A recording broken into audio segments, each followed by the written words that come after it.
All right, three, two, one. All right, I'm here with Senator Wakai. He is a state senator in the state of Hawaii, and I want to say thank you for coming on and being a guest. You didn't have to, and I know you're busy. I believe were you just in session and you guys finished, or what happened? Yep, we had a special session last week to override 6 out of the governor's 26 vetoes. Oh, nice. And we could talk a little bit more about that, but why don't you go ahead and just give a little breakdown about yourself for the people who might not know you? Sure. First of all, thanks, James, for giving me this opportunity. I've been in the legislature going on 20 years. Prior to that, a long time. To be honest, back when I was elected in 2002, I never thought I'd be here as long as I have. But, and you know, a lot of people, when they first get elected, think like, oh, term limits, we got to get these scoundrels out of office quicker rather than later. Yeah. And then once you get in, you realize it doesn't work that fast. The politics is really a marathon. It's not a sprint to the finish. So, for example, it took me over 10 years to get the Aloha Stadium bill passed, right? So it gives you an idea of how no matter how illustrious or meritorious an idea is, it takes time to understand the process. It takes time to build relationships to ultimately get to whatever it is that any politician is chasing. So people who have this mindset that somehow in 4, 6, 8 years, you should be able to achieve greatness.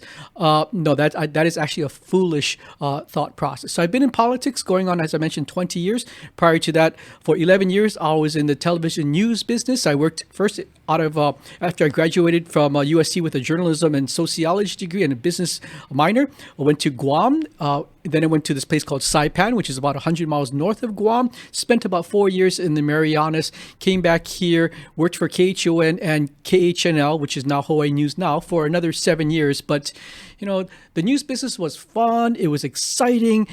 But at the end of the day, it was empty because all I'm doing is talking about what other people are doing. As a reporter, you don't actually have a hand in changing society for the better. And as we know, most of news every day is negative. And I'm a very positive person. And I was tired of telling people how crappy Hawaii was. And I wanted to do something to change that crappiness and make it better. So it was time for me in 2002 to make the transition from a life in news to a life in politics. Right, and then you ran for State House of Representatives. In which district was that? That was, I don't know the district number, but at that time it encompassed Moanalua and Salt Lake. So now in my Senate capacity, which I got into in 2010, I go from Kalihi all the way to Aloha Stadium. Yeah, that's right. And so with you saying it took you 10 years for the Aloha Stadium bill, which is interesting because when I was working for a state representative here, I used to be all for term limits because in a sense, it's kind of like you can't really trust the voters to make an educated decision. But that's neither here nor there. But my boss at the time told me that session that I was working for her, she finally got a bill passed to get a library in her district, which took 12 years. 12 years. So it kind of opened my eyes that, the term limits are a good idea, I think, philosophically. But the reality of it is it takes so long to get these bills through and to build the partnerships and everything that you need to just get something in place. Yeah. So, and really the term limits are up every 2 years. At any given time, the people in my district can say, Glenn, I don't agree with you. You're out. And here's newly improved politician number 2. So there is no necessity for us to have in law that, okay, at a certain fixed time, you're going to move on to something else. So I think that's the folly of people's belief that somehow once you're in, you're always in. Yeah. I in this office, I lease the space. I don't own the space. So at any time, the lease can be cut and somebody else can be sitting in this office. And we should be inviting more zealous conversations and better candidates to enter public service. Yeah, no, and I like the way you think like that. I think that's why I've always liked you as a lawmaker, because I always appreciate the ones who are more people related as opposed to the ones that kind of just close themselves off. And they kind of think that they're just better than even their constituents. And, I won't mention any names or anything, but, Yeah. I mean, there's a lot of people who think that this is a career for them. Yeah. And I don't look at it in that way at all. If I have nothing more to give and it's unagreeable to the constituents, it's time for me to go move on and do something else. But there are other people who think that they own their office space here and they're going to die in office, right? The kind of Danny Noe mentality of some people who are not quite nearly as illustrious as Danny Noe, Yep. that think that they own this place. Like, nobody owns this place. We all serve at the pleasure of the public, and it should be an honor to be here. Yeah, no, for sure. And before we dig into the stadium, the surfing, I was interesting because honestly, I don't surf, but that has a lot of history in Hawaii. I don't know too much about surfing because I suck. So how long were you pushing for, you have like a task force or what is it that you put together for surfing in Hawaii? Well, like you, I'm a land lover. I mean, I can barely swim 100 yards. Yeah. I don't surf, but I love opportunities. And here's where we have an opportunity, right? Duke Kahanamoku took surfing to the international stage 100 years ago when he was an Olympian. And he talked about how surfing really is Hawaii's gift to the sports world. And what has happened in 100 years? Nothing in Hawaii. But what has happened elsewhere with surfing, you look at what Australia and California have done to glorify, celebrate, even monetize surfing. And here in Hawaii, we just kind of watch that get taken from us. And I'm really trying to realign that mentality, rewrite the entire narrative so that Hawaii is the epicenter of surfing. And I saw the two things were happening. And keep in mind, I started this effort 3 years ago. I finally was able to get a surf advisory committee within the Hawaii Tourism Authority.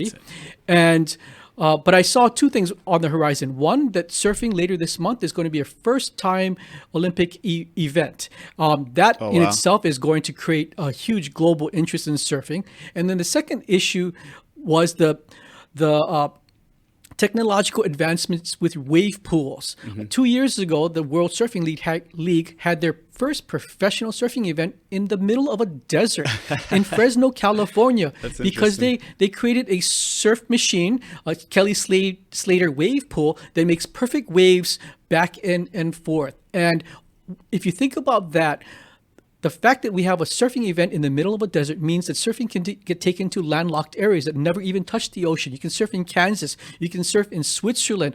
So with technology as well as the surfing in the Olympics, I just saw that there's a huge wave of interest coming. And are we going to position Hawaii to catch that wave, or are we going to continue, as we have for the past 100 years since Duke Kahanamoku, to wipe out on glorifying, celebrating, and owning surfing?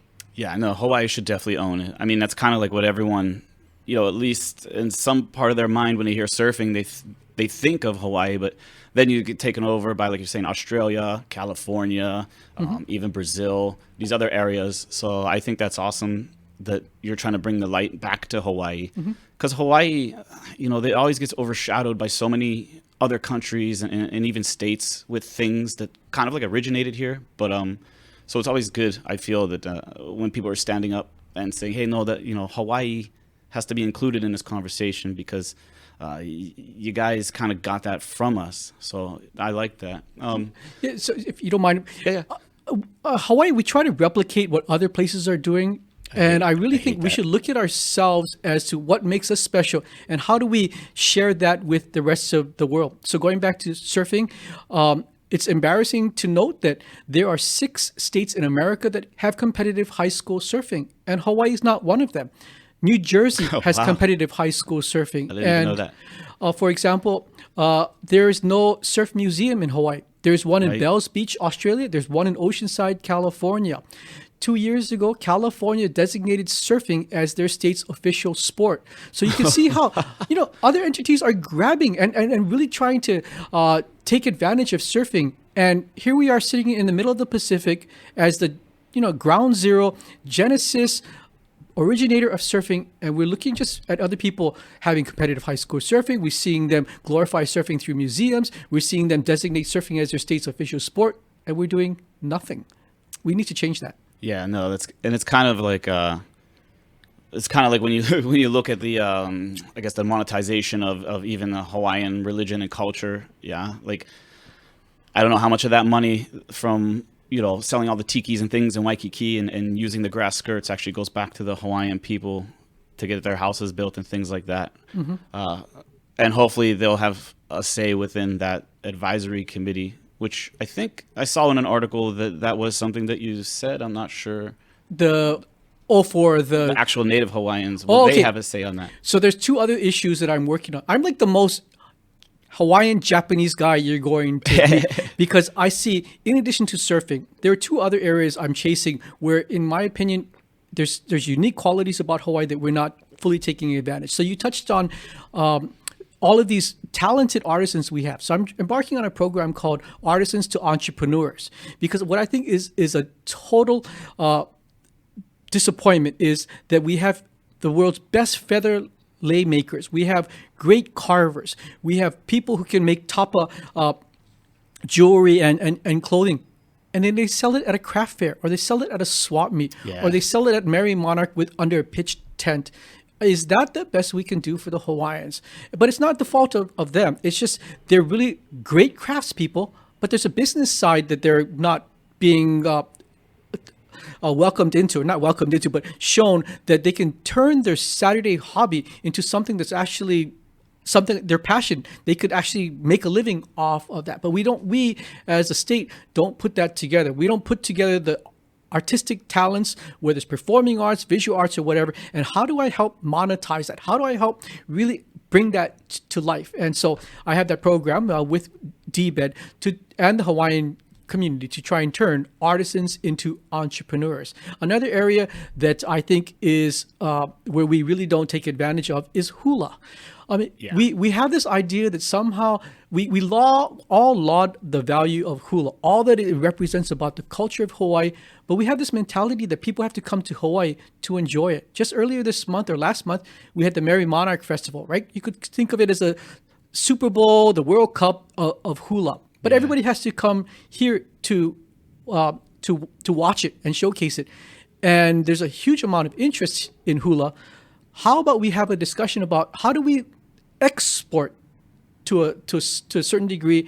And my vision for hula is we put it on the global level of ballet, right? Where people understand ballet, they appreciate ballet, and they're willing to pay for ballet on some of the most renowned stages in the world. Mm-hmm. And it's with that mentality, I'm trying to just kind of spark the discussion of how do we export hula as Hawaii's performing arts gift to the world, help the halau, really grow in global appreciation, kind of like surfing as well. So I just see that there's so many opportunities for us to really focus on what is uniquely special about Hawaii, and let's start exporting that, not try to be something that we're really not, and import other people's ideas and somehow make it Hawaiian. Our focal point is a little off, in my opinion. Yeah, no, I agree. And a lot of people will say that Hawaii, especially in their laws, kind of just copies California a lot. A lot of things that happen in Hawaii is always like, oh, well, in California they do this, and Washington State they do this. But for me, I'm from Pennsylvania, Pittsburgh. I saw you had Go Steelers. Yeah, thank you. And Rams. Nah. But I don't know. I don't look at what's going on in Pennsylvania and say, oh, they should do that in Hawaii. I don't know. I think it just has to be different and more Hawaii centric with a lot of the things like you're doing, and even a lot of the laws. But if you were to export hula, how do you protect it so it doesn't end up like surfing, right? Where Hawaii just kind of gets squeezed out. Mm-hmm. And but if you had like maybe Merry Monarch was like the pinnacle event of the year competition, if you start allowing other people from other halaus, or did I say that right? Mm-hmm. Yep. Yeah, sorry. From the U.S., let's just say, they might squeeze out the ones that are here, and it might create some contention. Right, but that's where if you create the authentic, true to life, deep cultural ties to hula, then because right now one of the pushbacks is that there's people on the mainland who have on YouTube and they create any kind, just do any kind have the plastic skirt and almost make fun of hula.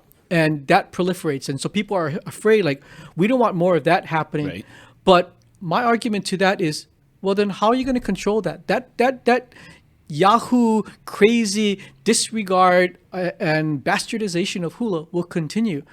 What are we going to do to stop that? The only way to stop that is to elevate people's understanding and appreciation of good, authentic hula.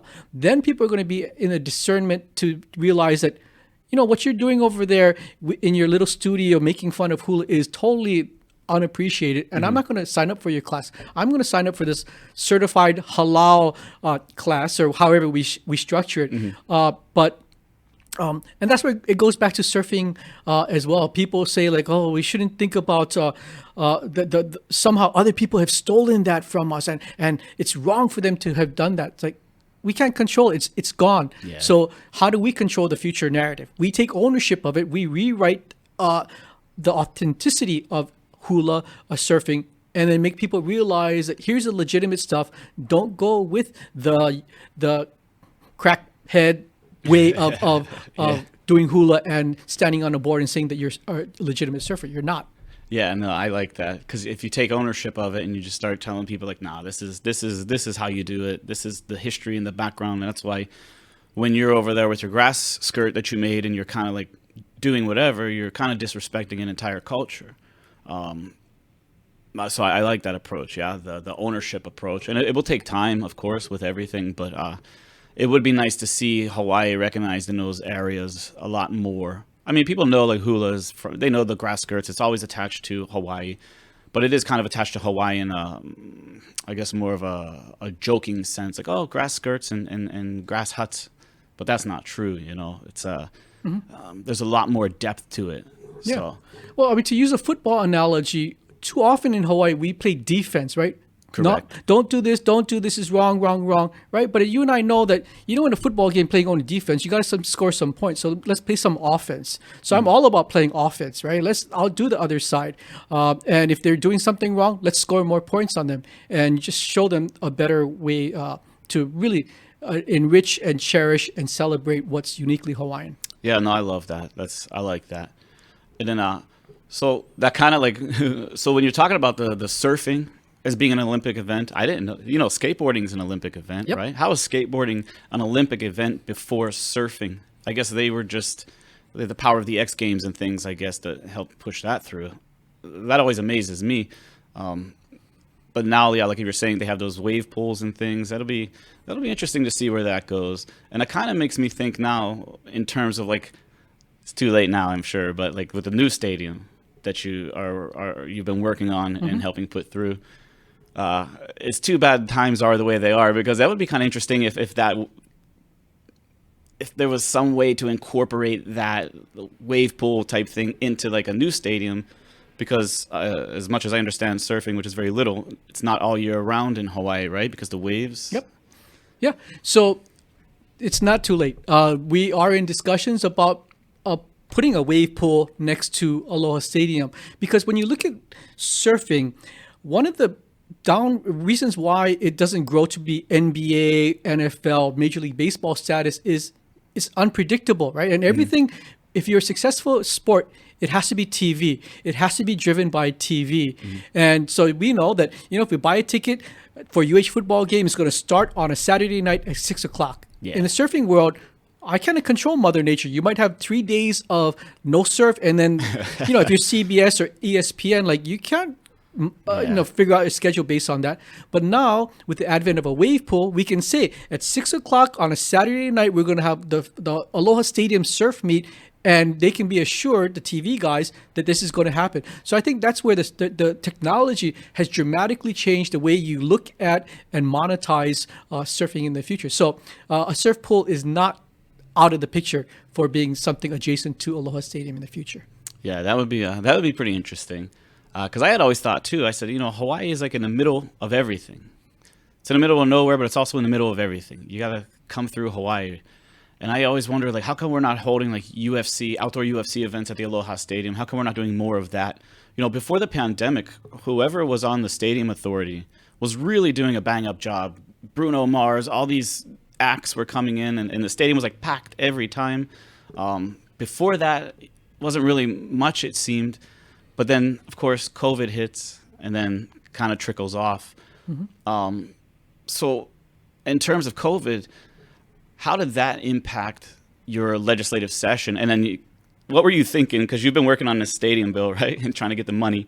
What were you thinking when COVID hit and the lockdown came? And just because in my mind, I would have been like, you got to be kidding me. All this time, all this work. And now unless you knew or whatever, but I would just assume like, I don't even know if this is going to happen now. That's like your baby, right? So tell us a little bit about that. Well, COVID put a pause on things, but it actually worked out okay because we couldn't gather anyway. So we would still have a 50,000 seat stadium that would be underutilized. But you mentioned was 2019, the best year in the history of Aloha Stadium, right? You had the LA Rams versus the Cowboys. You had Yeah. Bruno Mars. You had Monster Truck. You had Guns N' Roses. You had Marshmallow. I mean, you had an array of things going on there. That was awesome. Yeah, it was awesome. But to be honest, it wasn't because Aloha Stadium was awesome. It's because these promoters came. And that's another problem with the setup at Aloha Stadium is that there's no marketing outreach to bring in the Taylor Swifts of the world, to bring in other acts. We just kind of sit there, as the government does, and waits for somebody to come here, right? In the private sector, if you and I were running that stadium, you and I, because our paycheck would depend upon acts coming in, Yep. would be out there grabbing stuff all over the world. We don't do that in Hawaii. We wait, and just so happens in 2019, everybody wanted to come. So now here we are in 2020. Gong, everything is shut down, but it gave us an opportunity to. In my opinion, I switched the discussion. Instead of saying like, oh, this is going to be the way of the world, we're never going to have mass gatherings, said that, no, this is a good time for us to pause, and get people figuring out how we're going to get people back to work. And COVID, albeit detrimental and devastating, is not the way we're going to live our lives in the future. We're going to go back to mass gatherings where you and I can go and enjoy a concert or a football game or a rugby game or what have you in the future. So too bad the timing didn't work out where we had gotten this underway 2 years ago. Then it would have been a seamless transition. Unfortunately, now the University of Hawaii has to go spend $8 million to go build a 9,000 seat theater, not theater, but stadium on campus. So it didn't quite work out, but I think the public actually sees the value of tearing down a 48-year-old rusted facility and replacing it with something that's multi-purpose. And keep in mind, the stadium right now is built only for football. And as you mentioned, our proximity makes us a pretty good place to also host soccer tournaments as well as rugby. And I'm slowly warming up to the idea of rugby because, rugby for most intents and purposes in the Pacific has been kind of Oceania, South Pacific, right? Fiji, New Zealand, Tonga, Samoa have great rugby teams. But the game changer recently has been Japan. Japan all of a sudden went from a know-nothing team 10 years ago to like a top-tier team. They were in the Japan? Japan was in the final 8 in the World Rugby Championships that happened 2 years ago. They were like one win away from being in the gold medal games. Oh, wow. So that is a game changer, right? Because really, in terms of economic opportunities, how many Tongans, Samoans, Fijians are we going to get to come to Hawaii? But you bring one of those teams here playing against Japan, all of a sudden, a future stadium that has rugby as part of its array of activities, all of a sudden can be utilized for just different sports. So I think we really positioned this Aloha Stadium to be even more successful than we saw in 2019 because we can bring in soccer and rugby in addition to all the other events that we've showcased in the past. Yeah, and that's why when I see the comments online, people are saying, "Oh, it's going to be a waste of money and all this." It's really just about promoting and marketing and bringing in those things and kind of diversifying the stadium itself. I think it's going to be awesome. I still think the first opening act should be, something with the Pittsburgh Steelers, but Okay, we're going to have you in the stands. You better bring like 50,000 friends. Yeah. So what is this capacity of the new stadium? It's probably going to be about 35,000. Some people will argue that it should be higher, but what do you think about that? I think I'm responsible to the taxpayers of Hawaii. We build for what we need, not what we aspire for. Are we really going to build a stadium that maybe one day can hold another NFL Rams game? We don't have a franchise here, right? We're not going to guarantee to have 12 or 6 games a year. Are we going to build for the one-off, maybe one professional football game every 5 years and have this 50,000, 60,000 seat stadium that for the University of Hawaii is far too cavernous for them, right? University of Hawaii, let's be real. They bring in 20,000 fans a year. Somehow if we think we're going to go back to the Colt Brennan glory days of 2007 and pack that stadium, I think those days are behind us. And I don't mean to disparage the UH football fans, but that's the reality of. UH doesn't play in a Power 5 conference, right? They don't get the TV money that the Power 5 groups do. So I think we really have to manage our expectations. And I think 35,000 is a good sweet spot for us. Yeah, for sure. And then, so you say you've been working on it for 10 years. What kicked it off in the beginning? Like, what made you say like, nah, the current stadium just is not going to be there. We got to start now and planning. Because imagine if right now, because when I went there for the Bruno Mars concert, Bruno Mars concert, it was bouncing, and they say, "Oh, it's made to do that. It's made to do that." But I was like, I don't know, man. Like, I don't trust it. So I just imagine if we just started the conversation today, and in 10 years from now, does the Aloha Stadium is it even operational? Because I feel like it wouldn't be. So I'm just curious, like, what made you decide to kick that conversation off? We've been trying to fool the public for years, even before I became a politician, that somehow a steel structure a quarter mile from the ocean was a smart thing to do. I mean, now we look back, that was such a ridiculous idea. Who even thought about that? I mean, look at the Roman Colosseum, right? 4,000 years old. It's because it's made out of rock and granite, right? And we're going to build, I mean, to me, it was a ludicrous sale, but good, more power to the guy who sold this to us in 1975.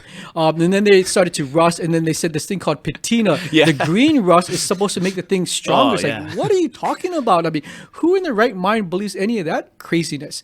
Well, I would say the same people that allowed the rail to have steel tracks, but that's another conversation. Oh, yeah, we can have that conversation after this one. So, so you have this false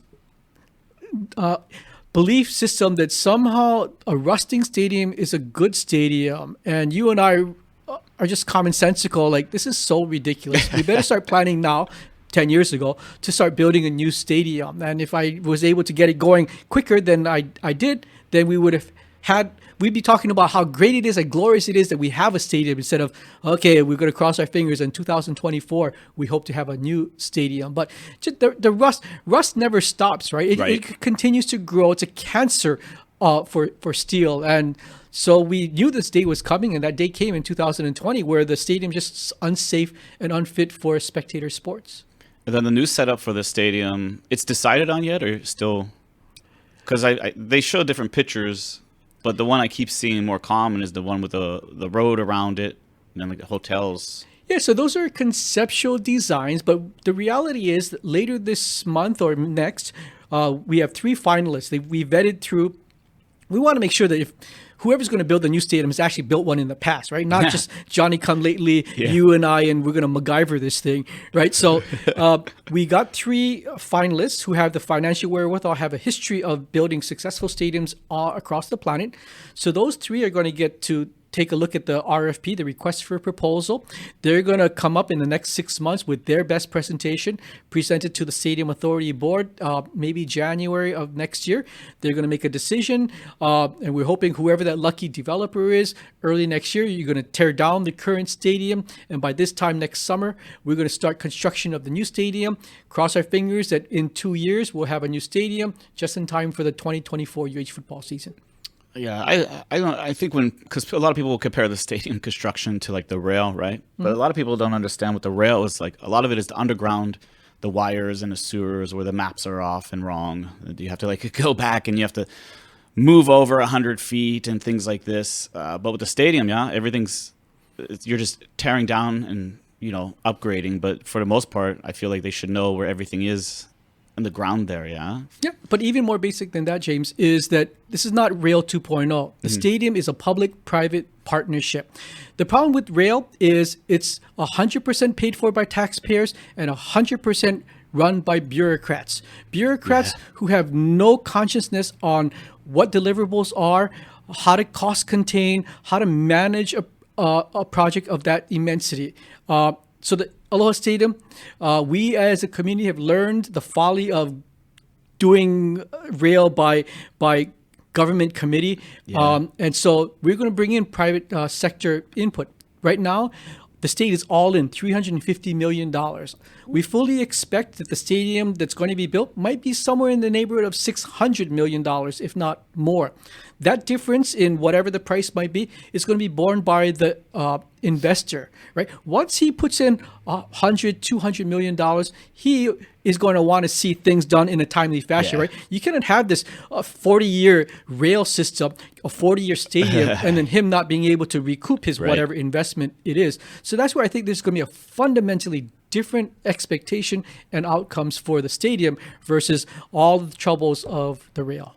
And then where does the private developer, where are they getting the money back from? Is it like ticket sales, concessions, hotels, Yep. things like this? So they will have a long-term lease on the stadium, right? The state will continue to own it. The state will continue to operate it. But it's like the management part, the marketing that I mentioned.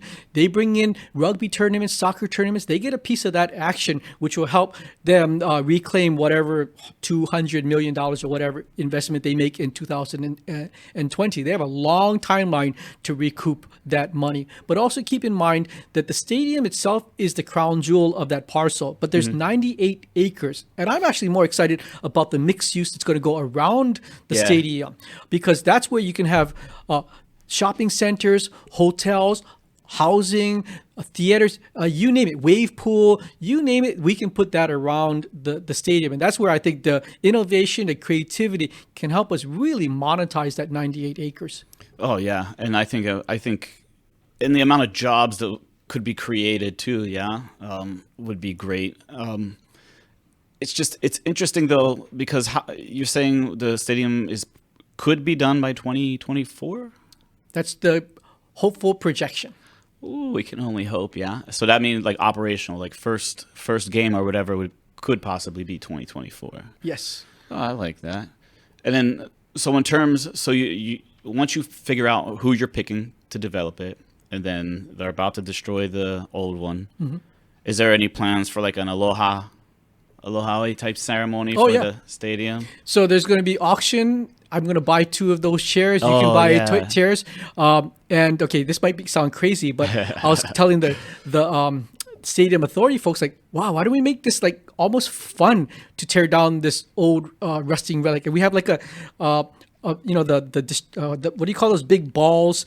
The wrecking balls. Yeah. So you get the wrecking ball, and then you and we pay $20, and we get one swing at the stadium. Okay, and I'm out, and then you put in your $20, and you go and swing that wrecking ball, and you kind of make it fun and help bring in money, but and then sell off parts of the field as well. If you could buy like a little swath of Aloha Stadium, you could sell that for $10 or whatever. But I mean, we're gonna make a little bit of money. I mean, not a huge amount of money, but give people an opportunity to be a part of the past, and then hopefully set the tone for embracing the future of Aloha Stadium.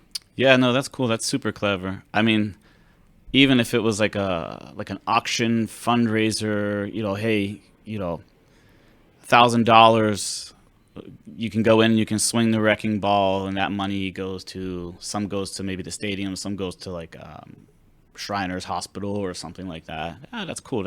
I never thought about that. Maybe you auction off for like $1 million the guy to press the button, or girl press the button to detonate it completely. Yeah. If we're gonna go the explosive route, sell that person who can be Kim Jong-un, right? Yeah. Boom! I'm gonna press the red button, and boom! Goodbye stadium, and look, that was me. I spent $1,000 to do that. They get bragging rights. They go, I blew up the Aloha Stadium. That's awesome. I'm excited for the new stadium though. I hope it goes as smooth as it sounds like it might. For the new stadium itself, are there anything in particular that the other lawmakers want to see in it, which is like kind of maybe why it took so long? Like, what is 10 years? Everyone knows you need a new stadium. What's really the holdup? I guess besides the money side, everyone fighting over money and things. Mm-hmm. Well, I guess I should say, what kind of roadblocks have you encountered along the way? The first 5 years was actually very mundane stuff. It was actually federal lands deeded to the city. So the federal government had what's called a deed restriction to say that that land, 98 acres, could only be used for public recreation, right? And keep in mind, what we just talked about was all about privatization and monetization. So it didn't fit in with what the federal government was seen as allowable use of that land. So it took us 5 years to give the federal government, Fish and Wildlife, we gave them 100 acres in Maui, right? So it's just an acre for acre switch. But I had to go find where that land would be and make it so that it appeased the federal government. And so the first 5 years was just that kind of back and forth on where.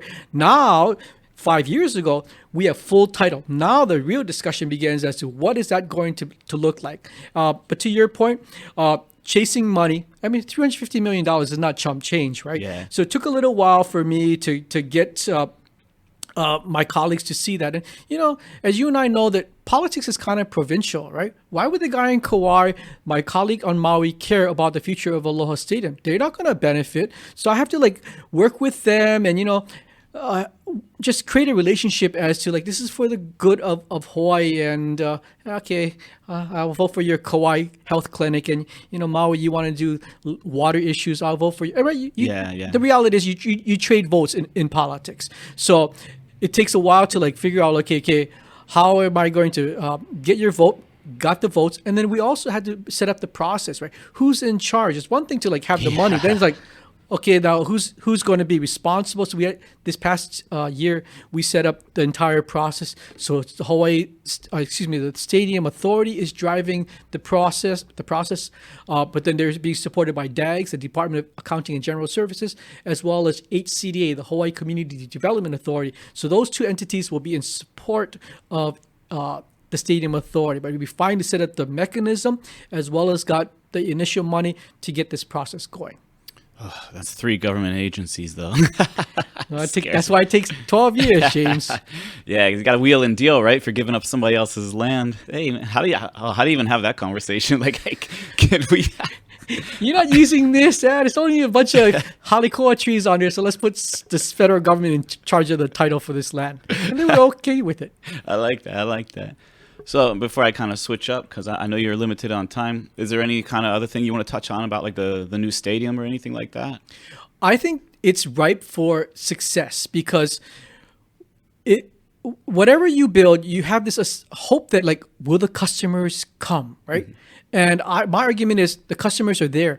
You look across the street at the Arizona Memorial, one of the most popular visitor attractions. 1.8 million visitors go there.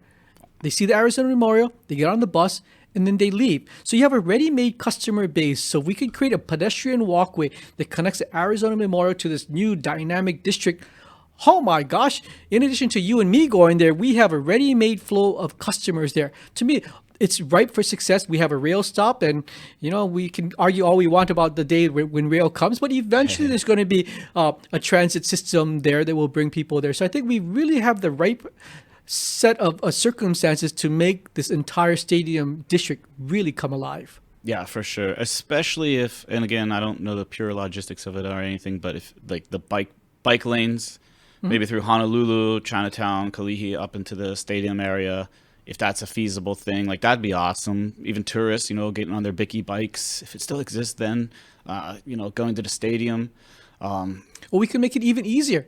We could have affordable housing there, so you could just live there. You just drop down your elevator from your 20th floor loft, and you walk straight into the stadium. I mean, how easy can it be than that? No need even bike, just walk. Yeah, just walk there. Yeah, that's another thing too. I didn't even touch on the affordable housing, the potential around that.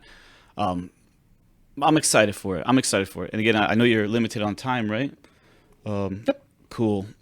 So I do got to touch on, because it was brought to my attention, the Juneteenth, which is sadly is something that is just now in today's age getting light. But I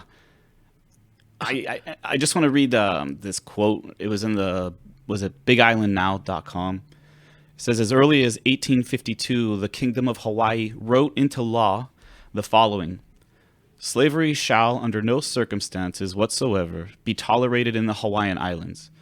Whenever a slave shall enter Hawaiian territory, he shall be free. No person who imports a slave or slaves into the king's dominions shall ever enjoy any civil or political rights.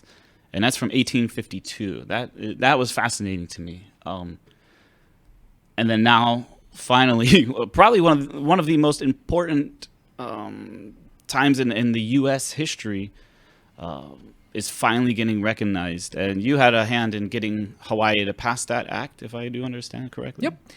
But going back to what you just read, I mean, the Kingdom of Hawaii, those guys were so progressive, decades ahead of their time. So in addition to them seeing the greater good of man's need for just happiness and liberty, right?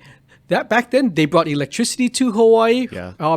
They brought the telephone to Hawaii, which was something that even Western states at the time didn't even have as as something that was available to them. So, that time was such a progressive time. And that time was also kind of shortly before Duka Hanamoku talked about surfing. Yeah. And again, it goes back to decades, we've just kind of been sleeping at the wheel in Hawaii.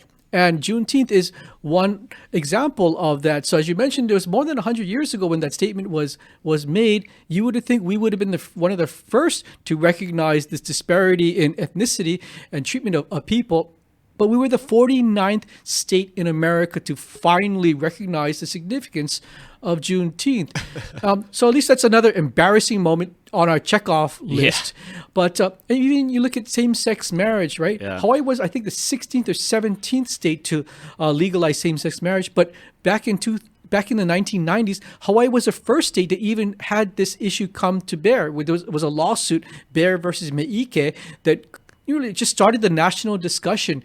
And then since then, 16 other states beat us to legalizing same-sex marriage. And so Hawaii, we're good at talking about things and, igniting conversation and seeing the greater good. We're really terrible at chasing things that are progressive economically as well as socially.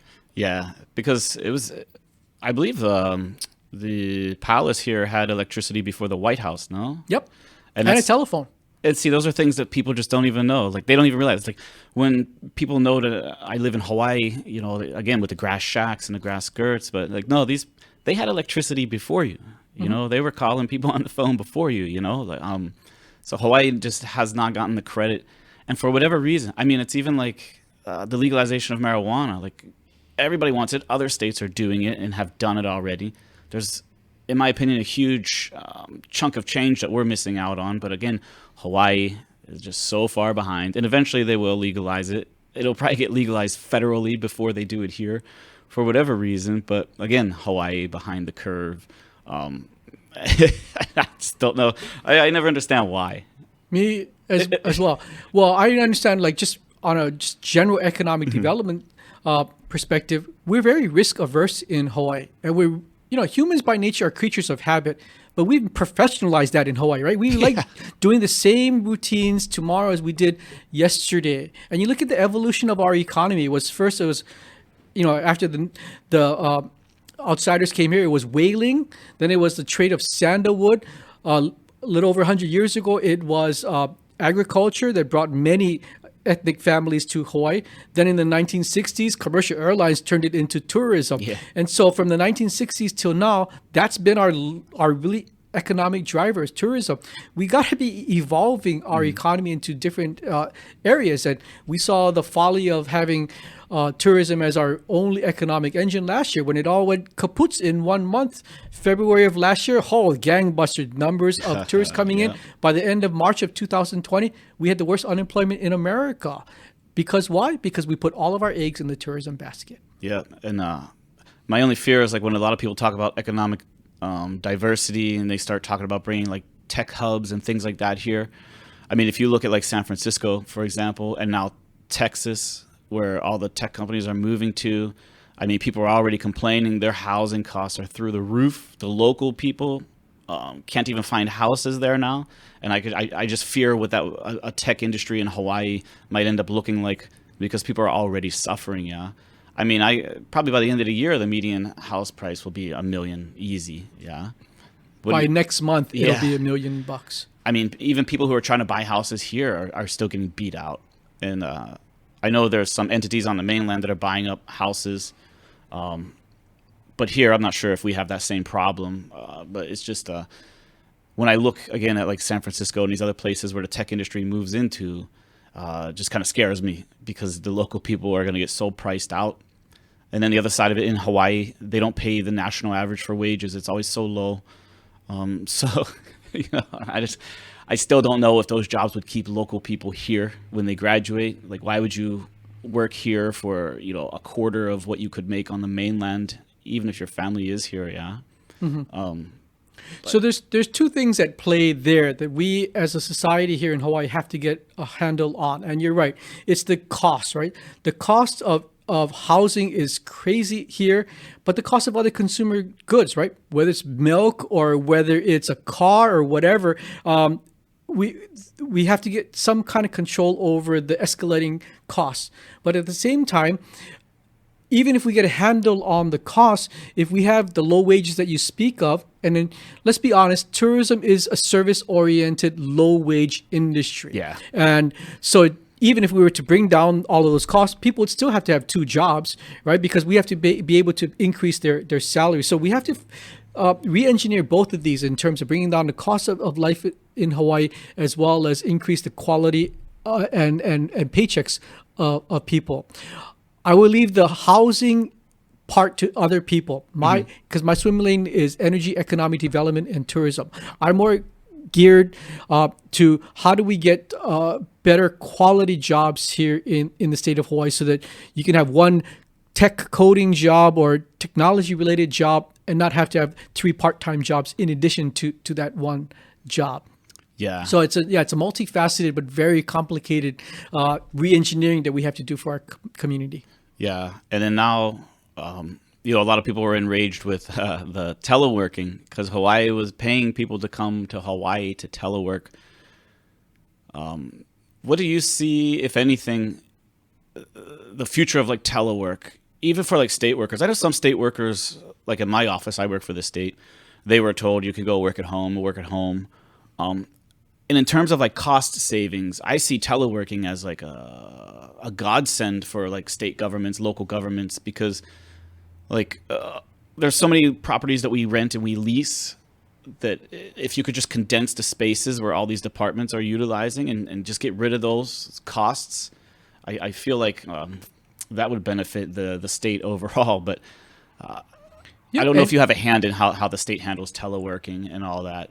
Not a direct hand, but Yeah. I mean, it's going in the right direction. I mean, even the fact that in the past, you and I would have to always stand in line for everything. Yeah. Whether we're going to try and get a building permit or a driver's license or a certification for a restaurant, now things are going online. So you don't need to have 25 people behind a plexiglass window to go and process stuff, Yeah. right? You could send me the payment, send me your validation of whatever it is you're applying for, and I'm going to email you your certificate of whatever you need, your driver's license, or actually mail your driver's license.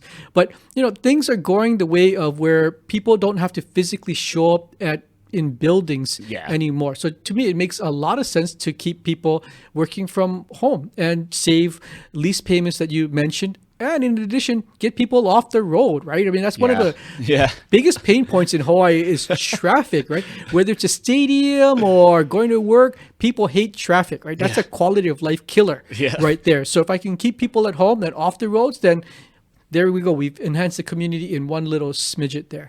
Yeah, you get less people on the road, get the rail going so people don't have to drive. There's a lot of potential there. I just hope the governments and a lot of the local companies, the privately owned companies, kind of continue to embrace the telework and kind of adapt around it. I mean, a lot of these places, even like I used to work at a law firm, I mean, you really don't need to have everyone in one like big office. You could just cut so much costs, just get a smaller space, have a few people there. I mean, in reality, you could do all the paperwork at your house, So it'll be interesting to see the future of telework. And then I guess in terms of big projects that you have in your mind for the future in the stadium itself, what are the next steps that you have to do for the stadium, like you personally as a senator? And then do you have any other big things that you see coming in the future? Yeah. Well, legislatively, my work is done for the stadium. Now it's on the hands of the Stadium Authority, DAGS, and HCDA to put everything in action, right? There's no more. Actually, I have to go chase a few $1 million more next year. But other than chasing the money, the process is set up, and I have full confidence in the 3 entities that I just mentioned to take the ball across the goal line. Now that that's POW, my next area that I'm really trying to focus on is Sand Island, Nice. We've been trying to dabble in growing a technology sector for going on 20, 25 years, and nothing's worked. We tried a tax credit, we tried to build innovation centers, and nothing is really picking up speed and momentum. What I think is going to be a game changer in the future is Amazon's arrival to Hawaii. Amazon bought 15 acres of land in Sand Island. They're going to create a fulfillment center there. And I'm just pinning my hopes on them, because what we need in Hawaii is a big dog, right? There's no bigger name in technology than Amazon coming here.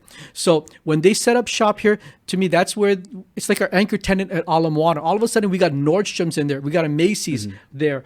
And then we can build all of the smaller stores, so to speak, around them. So that's kind of the cluster idea I envision for Sand Island. And the largest landowner in the entire Sand Island is the state.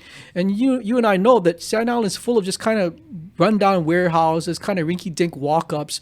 Eventually, we just tell these individuals and entities, your lease is done because we have a grander plan of creating a tech hub in that area. And then I think we finally got to the point of creating the jobs that you and I talked about earlier that are high-quality, technology-oriented jobs of the future. So I really am pinning my hopes on Amazon and their presence in Sand Island to revitalize the area as well as spark a true effort to grow technology in Hawaii.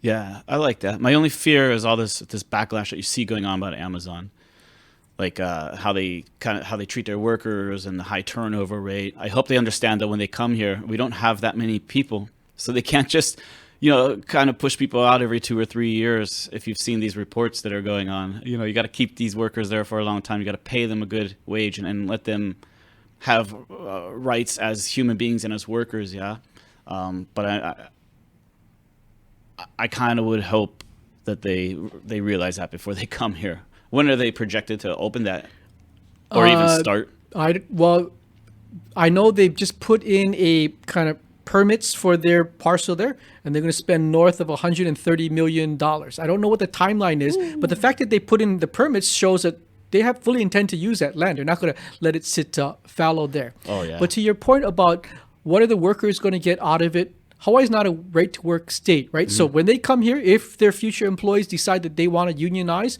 then they're fully able to do so. And you look at Costco, right?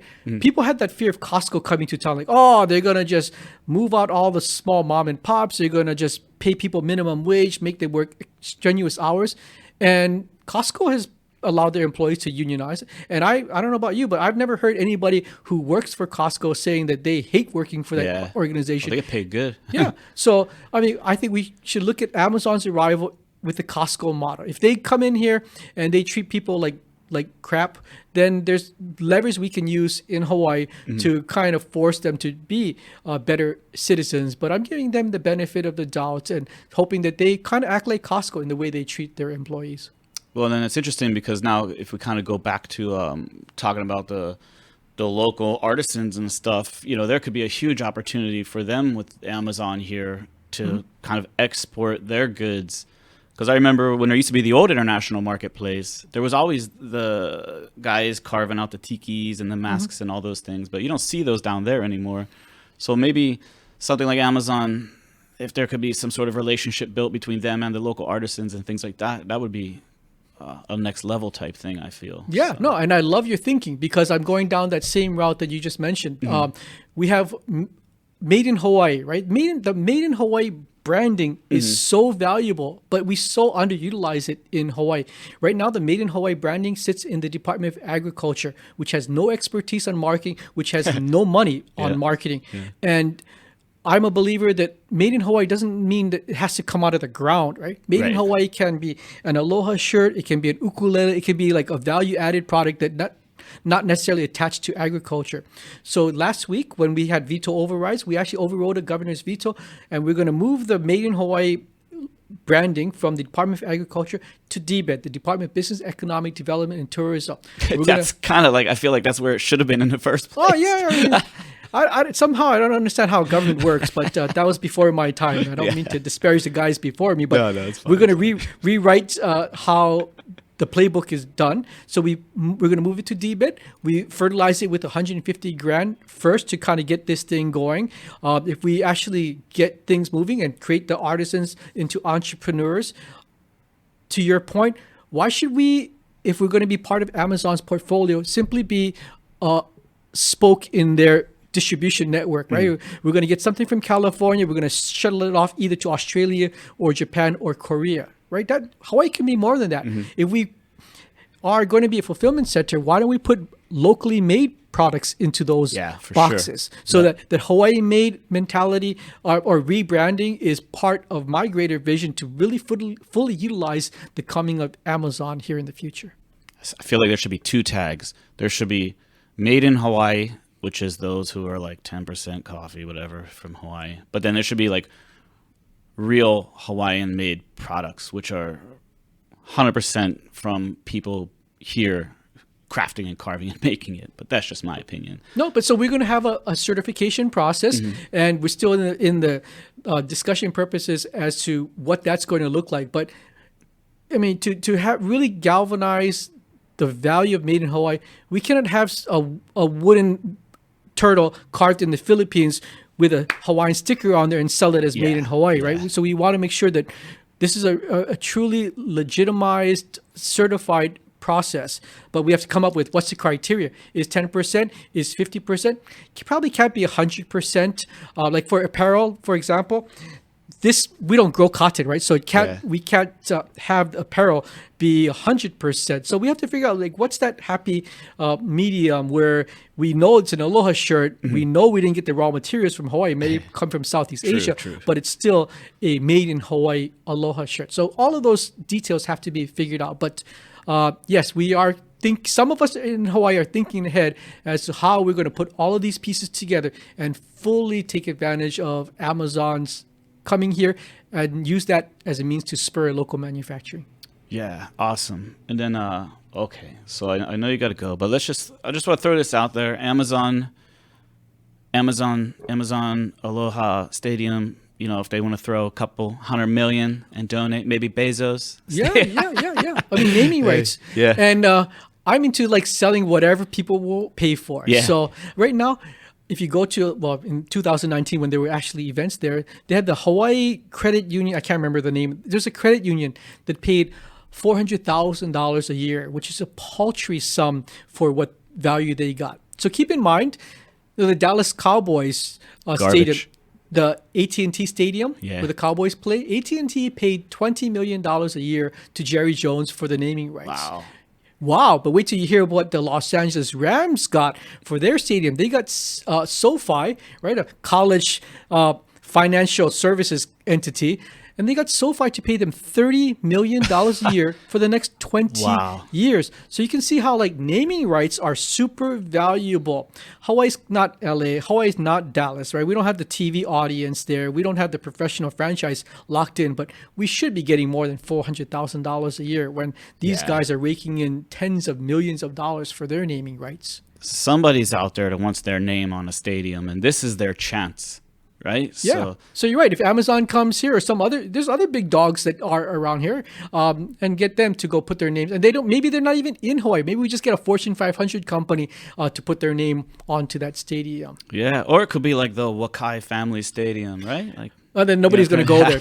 Maybe above a urinal could be where that nameplate goes. Hey, I'm all about nameplates, selling it for fundraising. Anywhere they can go, people will love it. Because the more I bring in through that kind of creative advertising, is less impetus for me to go dig into your pocket and tell you, James, you got to go through taxes, pay for all of these other government essentials, right? I'm a big believer, instead of digging deeper into people's pockets, why don't we create more pockets? Right. And I just created a pocket with the future of Aloha Stadium. I love that. Awesome. Well, hey, I appreciate your time. I know you got to go pick up your wife, so my big boss. I won't hold you any longer. Again, Senator Glenn Wakai, I appreciate it. If there's anything you'd like to close out with, or anything you'd like to let the people know, other than that, we'll just close it out. Yeah. Yep. Thank you very much for this opportunity, James. Yeah. Thank you. Aloha. Aloha.